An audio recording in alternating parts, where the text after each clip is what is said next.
Today, we're digging into an antidepressant that kind of breaks the mold, bupropion, which you might know as WELLBUTRIN. It's been around for a while, but what makes it so different from all the other common medications out there? Well, that's exactly what we're here to figure out.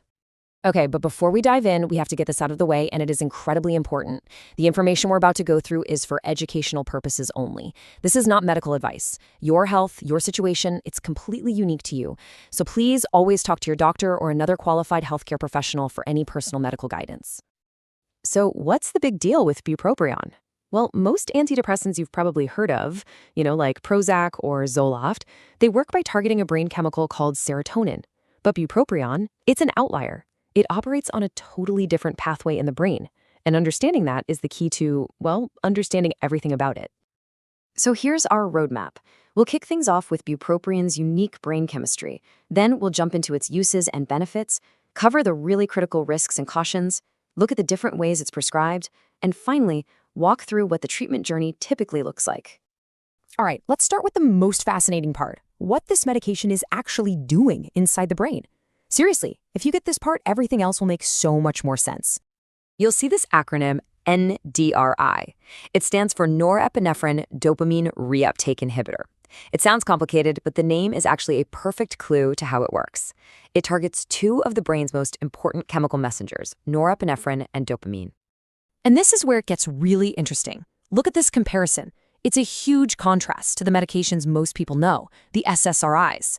SSRIs focus on serotonin, which is all about regulating mood and anxiety. But bupropion, it goes after dopamine. That's the reward chemical tied to pleasure and motivation, and norepinephrine, which is linked to alertness, energy, and focus. It's a completely different game plan for tackling depression. So what on earth does reuptake inhibitor even mean? Okay, think of it like this. Your brain cells talk to each other by sending out chemicals, like dopamine. Now, normally after the message is sent, the cell that sent it quickly kind of vacuums those chemicals back up. It's called reuptake. What bupropion does is it partially blocks that vacuum. This leaves more of those motivation and focus signals hanging out between your brain cells, giving them more time to do their job. So now that we've got the science down, let's talk about the real world. Who actually benefits from this unique way of working? Officially, bupropion is FDA approved for major depressive disorder and seasonal affective disorder, SAD. Because of its unique effects, it also got approved to help people quit smoking, where it's sold under the name Zyban. But beyond that, doctors often use it off-label to help manage some symptoms of ADHD because it helps with focus. And it's even a key ingredient in a weight management drug called Contrave. But here is the crucial takeaway. Bupropion really, really shines for a specific kind of depression. If someone's depression feels less like sadness and more like a total inability to feel pleasure, combined with this crushing fatigue and zero motivation, just can't get out of bed kind of exhaustion, this medication can be a game changer because it directly targets the brain systems that are in charge of drive and energy. I love this because it perfectly captures what so many people say about their experience. A big worry with some antidepressants is feeling kind of numb or flat, but the goal with bupropion is different. It's less about trying to force a happy feeling and way more about just lifting that heavy, dense fog of fatigue and apathy so you finally have the energy to feel like yourself again. Okay, of course, with any medication that works this well, there are also some really critical risks. We have to talk about who should absolutely not take it. Honestly, this is probably the most important part of our entire explainer, so let's pay close attention here. All right, there are three main groups who need to stay away from this medication. First, and this is a big one, anyone with a seizure disorder. Bupropion can lower what's called the seizure threshold, which just makes a seizure more likely. Second, anyone with a current or past eating disorder, like bulimia or anorexia. This is because the electrolyte imbalances that can come with those conditions also increase seizure risk. And third, while it's not an absolute no, extreme caution is needed for people with really high anxiety or panic disorders. Because it's a stimulating medication, it can sometimes crank up that anxiety. Also, you can't take it with certain other drugs, and you've got to talk to your doctor about alcohol because that can also affect seizure risk. Look, all of this comes down to one simple, non-negotiable rule. You have to be completely open and honest with your doctor. Your entire medical history, seizures, eating disorders, anxiety, how much you drink, every single other medication or supplement you take, all of it is absolutely essential for them to know if this is a safe and right choice for you. Okay, so let's say a doctor decides bupropion is a good fit. What are the practical details? Let's get into the different ways the medication is actually taken. Bupropion comes in 3 main flavors. You've got immediate release, or IR. That's the original. It works fast, but it also leaves your system fast, so you might have to take it 3 times a day. Then there's sustained release, or SR, which is a 12-hour formula you take twice a day. And finally, the one you see prescribed most often now is extended release, or XL. That one gives you a steady 24-hour release with just 1 pill a day. So why do these different versions even matter?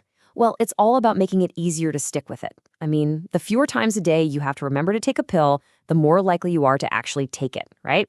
Plus, the smoother, more stable levels you get from the SR and XL versions can help reduce some of the side effects you might get from the ups and downs of the immediate release one. That's why that once-a-day XL is so often the go-to choice. All right, let's move on to another really important topic, side effects. It's totally normal to worry about them, so let's break down what's common, what's rare, and what you really need to watch out for. The most common side effects usually pop up right at the beginning. Because it's stimulating, some people feel a bit more anxious or restless. Insomnia is pretty common too, which is why it's almost always taken in the morning. You might also notice headaches, nausea, or dry mouth. But here's the good news. For a lot of people, these things are temporary, and they just kind of fade away as your body gets used to the medication over a few weeks. Now, here is a huge point of difference, and honestly, a massive benefit for so many people. A very common reason people stop taking other antidepressants, especially SSRIs, is because of sexual side effects like low libido. With bupropion, this is super rare. In fact, because it works on that dopamine reward system, it's sometimes actually used to help counteract the sexual side effects that are caused by other antidepressants. That's a big deal. Okay, this is the most serious warning, and it applies to all antidepressants, not just this one. There is a risk, especially in the first few weeks, and particularly for younger people, of depression getting worse, or even the emergence of suicidal thoughts. This is a medical emergency. You have to call your doctor or get help immediately. It's always a good idea to tell a friend or family member when you're starting a new medication so they can help keep an eye on you too. Understanding a medication also means understanding the timeline, right? How long does it take to work, and what does the whole treatment process look like? Here's a pretty typical timeline. You might start to notice some small changes, maybe a little more energy, in the first week or two. But the full effect, the point where you and your doctor can really tell how well it's working, that usually takes about 4 to 6 weeks. Your brain needs time to adjust. And if it is working well, treatment usually continues for at least 6 months to a year to help lock in that progress and prevent symptoms from coming back. This brings us to the 2 golden rules of treatment. First, be consistent. You have to take your medication every single day as prescribed for it to work. Second, and this is so important, never just stop taking it suddenly. Your brain gets used to the medication over time, and stopping cold turkey can cause some really unpleasant withdrawal effects. You always need to work with your doctor to make a safe plan to taper off slowly. We have covered a lot of ground. So let's boil it all down and recap the most important takeaways. Here are the things you absolutely have to remember about bupropion. First, it targets motivation and energy through dopamine and norepinephrine, not serotonin. That makes it a fantastic option for depression that feels like fatigue and apathy. Second, because of that, it has a very low risk of those sexual side effects that are so common with other antidepressants. And finally, the big one. It has to be avoided by anyone with a history of seizures or eating disorders. So, after all of this information, it really all comes down to one simple question. What is the most important thing you can do with this knowledge?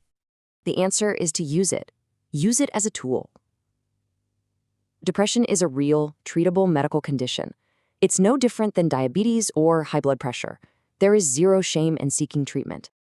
The whole point of this explainer is to empower you, to give you the information and the language you need to have a better, more informed conversation with your doctor about your options. If you or someone you know is struggling, please reach out for help.